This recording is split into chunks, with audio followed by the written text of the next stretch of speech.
Love is a hard word to define. It encompasses so much, similar to the word God.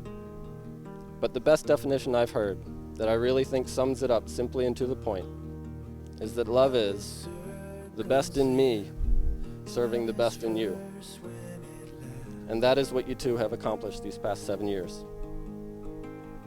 The key is to never stop putting your best foot forward for each other, and never stop serving each other in hopes to lift the other up and bring out the best in them.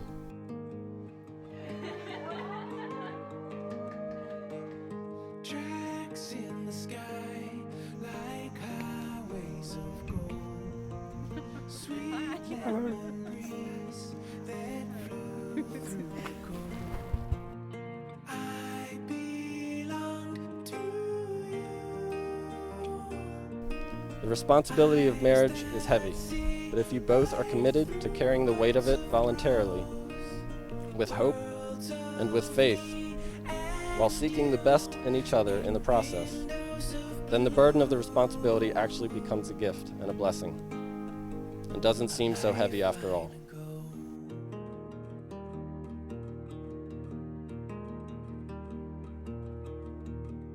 Lovers gaze on an empty bridge to the west. In that process, you both make up for the other's weaknesses. You literally pick up what the other can't bear to hold. That's what makes the gift of marriage so sacred and special. You acknowledge and recognize that as individuals you are flawed, you are weak, and you are incomplete. But together, committed to the betterment of each other, all of those flaws can be mitigated. Ecclesiastes chapter 4, verse 9 through 10 says, "Two are better than one, because they have a good return for their labor. If either of them falls, one can help the other up. But pity anyone who falls and has no one to help them up." Worlds of me and you in windows of blue. A lifeline ago. You see, where the other is weak, you can pick up the weight. You have someone to keep you from making stupid decisions. You have someone keeping you accountable to what is good and true. You are no longer individuals looking out for what is best for me. Instead, you become one, looking out for what is best for the marriage in accordance with God's holy law. I belong to you. Eyes that see right through words of prose. Worlds of me and you in windows of blue. A lifeline ago.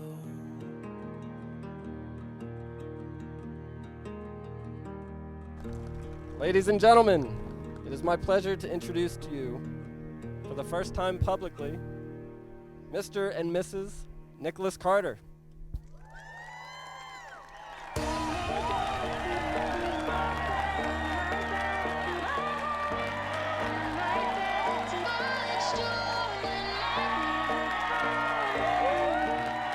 When the tide is high and the water's rising, and you don't know why you can't keep the light in every skyfall is a silver lining, and when the smoke clears, appears a revival.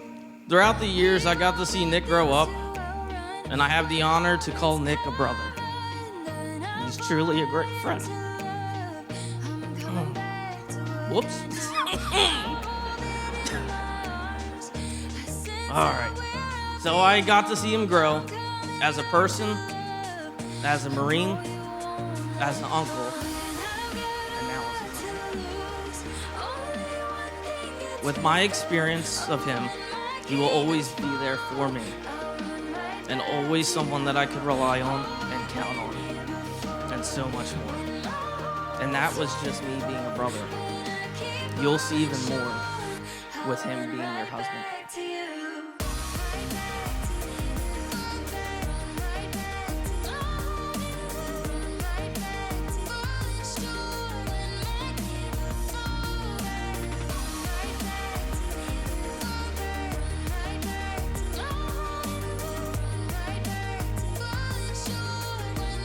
I'll be the first to admit I wasn't too thrilled when Erricka started hanging out with someone who wasn't me.